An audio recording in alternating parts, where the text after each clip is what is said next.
call yourself Uncle Kevin. No, I prefer Mr. Wonderful.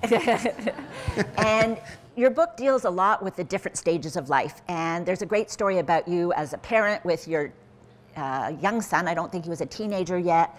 You had $500 in coins, and you went to one of the grocery stores where they have the machines where they put all the coins together and then you can give them into the bank.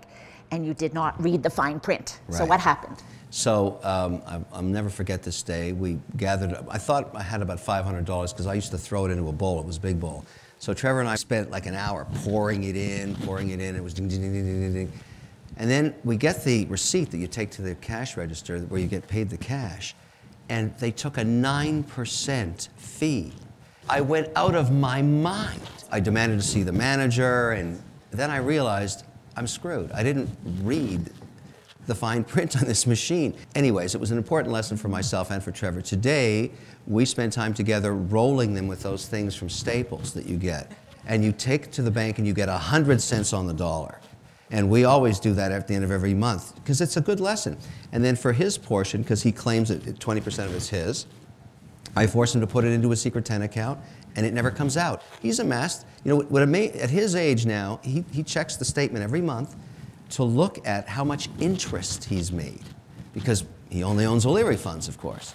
And I think it's putting in his head a long-term strategy that will save him one day, because the bad news for him is he's not getting any of my money. I'm not doing that to my children. I've seen so many screwed up kids that just have a sense of entitlement and empowerment on something they never earned. So he's not going to be one of those, and neither is my daughter. And now they're dealing with it. I'm going to help them with their education, and then I'm kicking them out. You have a great list of the 10 ways to get your adult boomerang kids out of your basement, including what, don't pay their cell phone bills, take away the car keys, and change the locks. I want to make a point here, and this is one of the topics discussed in this book. When you think about the challenge of a young person coming back from a university degree, let's say, hasn't found a job yet, and then you as a parent decide, I'm going to help this person by housing them and feeding them and doing their laundry and making sure they've got a warm, comfortable place while they solve this problem, you're actually hurting them. You are forcing them into a situation that I call fail to launch.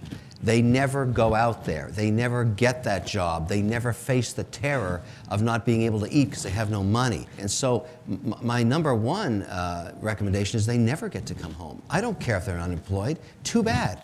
They have to find their way at that period in their life to solve that problem, which may mean serving burgers, it may mean collecting garbage, whatever it is. I did those things when I was young, and that motivates you to say, you know, this picking up garbage job sucks. I want to try and do something else. It may sound cruel, I don't care. It's the right thing. Unless the child has some, you know, perhaps depression or mental issue or physical issue, if they're a healthy, able-bodied person, they're out of there.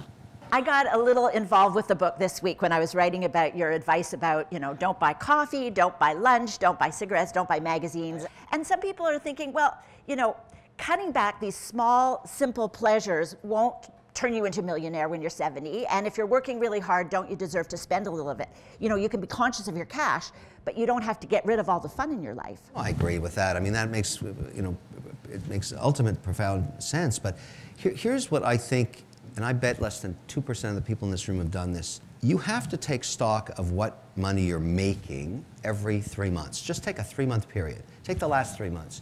Sit down. I've got the forms in the book, but you just need a piece of paper, and say, here's all the items in terms of my expenditures of every nature. You want to get that nut of how many dollars you spent in that 90 days, and then apply above it every form of income, including even if you're stealing from the government, you're taking a tip from somewhere and you're not reporting it, I don't care. I just want to know what the income is. And I bet you in some percentage of this room, that number is negative. And in the long run, if that's the case, you are screwed, because you're building up debt in a way that you can't service, and one day, poo-poo could happen. You could lose your job, you could get sick, and you have no contingency. Everybody in this room should be packing away 10% of their income every single 2 weeks into a secret 10 account, or you're crazy. You're making a huge mistake. There's one thing that you and I agree on. I like this in the book where you said, you're powerless if you choose to be woefully ignorant of how your money works. The thing that I think I'm trying to get at, and I think you can only write this from experience, is in life there are only three things that matter: men, women, and money.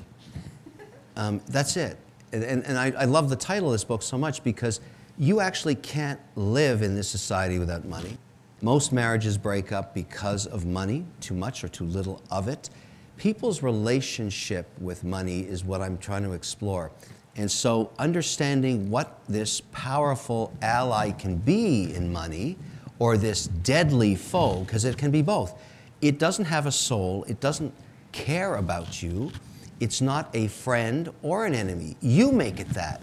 And that is what I'm getting at. I think this is information that is very important. You may not agree with it, you may not actually follow it. But I am 100% certain, in my point of view, that if people read this book and follow what advice I'm giving, they will end up in a very good place when they're old.